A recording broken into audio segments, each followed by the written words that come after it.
El amigo Mark, aquí Super Mark, lo que va a hacer es el amigo Super Mark, que son series, ¿vale? Flexiones, vamos a trabajar la negativa, vamos a hacer 5 flexiones bajando despacito, son solo 5 flexiones, chicos, 5 flexiones bajando despacito. Ahora Mark que nos va a enseñar cómo se hace el movimiento sexy. Entonces Mark nos va a enseñar, son 30 segundos bajando, que lo vas a contar.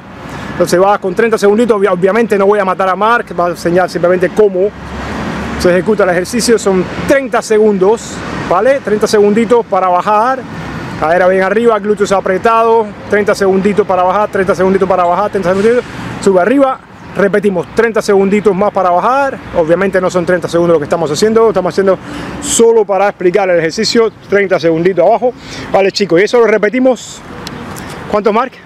30 segundos, 5 veces. Descansamos lo suficiente para recuperar y vamos a hacer totalmente lo contrario. Vamos a trabajar la parte positiva, o sea, subiendo. O sea, empezamos desde abajo, bien desde abajo empezamos y ahora muy despacito.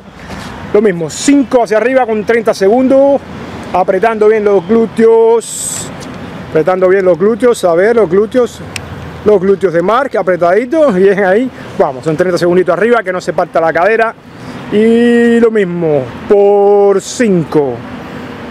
Chicos, reto bueno, bonito y barato. Bueno, el problema es que esto de hacer televisión, eso, como todavía no somos famosos, ¿vale?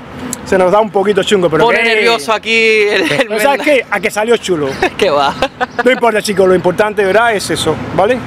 Lo que Mark los enseñó, 5, 30 segundos abajo, pum. Descansa lo suficiente, no, que es lo suficiente, no. Recuperación un poquito, repite arriba, 30 segunditos, 30 segunditos por 5. Descansas un poquito y haces lo opuesto. Empiezas abajo,